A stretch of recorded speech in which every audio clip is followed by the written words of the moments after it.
স্থাপত্য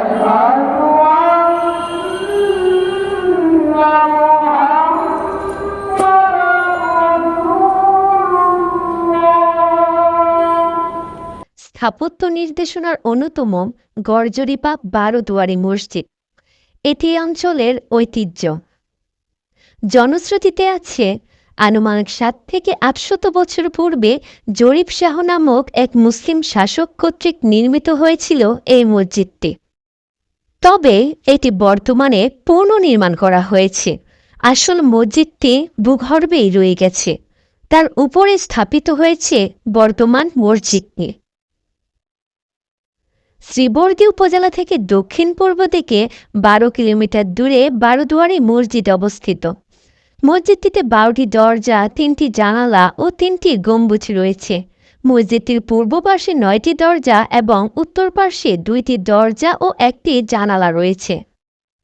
কথিত আছে মসজিদটি বর্তমানে যে অবস্থানে আছে, মোগল আমলে উক্ত স্থানে মসজিদটি সেনা ক্যাম্পের মসজিদ ছিল। কালের বিবর্তনে ভূমিকম্পে মসজিদটি বসে যায় এবং মাটির নিচে তলিয়ে যায়। মসজিদের উপর গড়ে ওঠে মাটির স্তূপ, আর সেখানে বিভিন্ন প্রকার গাছও গজায়। দীর্ঘদিন স্থানীয় লোকজন জায়গাটিকে মসজিদ আড়া বা জঙ্গল বলেই জানত। কালক্রমে জামালপুর সদর উপজেলার কুতুবনগর গ্রামের জৈনক পীর আজিজুল হক সাহেব ছিলেন পীর ভক্ত। তিনি তৎকালীন সরসিনা পীরের মুরিদ ছিলেন। সেই সূত্রে তিনি এলাকার প্রতিনিধিত্ব করার সুযোগ পান।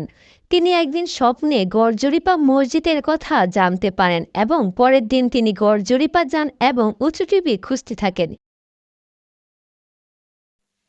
গ্রামের প্রবীণ লোকদের মাধ্যমে জানতে পারেন যে গাছপালায় ভরা ওই উঁচু ভূমির উপর এককালে মসজিদ ছিল।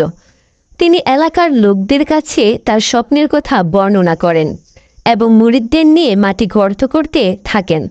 গাছপালা পরিষ্কারপূর্বক মাটি গর্ত করার কয়েক গজ নিচে বর্তমান আকৃতির মসজিদের মতো একটি মসজিদ দেখতে পান। সেই পুরাতন মসজিদের ইটগুলো চারকোনাওয়ালা গোলাপ ফুল মার্কা ছিল। স্থানীয় লোকগুলো সেই ইটগুলো সংরক্ষণ করলেও 1963 সালে প্রত্নতাত্ত্বিক বিভাগ ইটগুলো নিয়ে যায়। প্রাচীন রীতির সাথে আধুনিক রীতির সংমিশ্রণে মসজিদটি নির্মিত হয়েছে, যা সহজেই দর্শকদের মন জয় করে নেয়। অপরূপ সৌন্দর্যের এই মসজিদটি আসলে পুরাকীর্তির নিদর্শন। 12টি দরজা থাকায় এর নামকরণ করা হয় 12 দুয়ারি মসজিদ। অপরূপ কারুকাজ সম্বলিত মোহেরাব ও কার্নশিগুলো সকলের দৃষ্টি কাড়ে।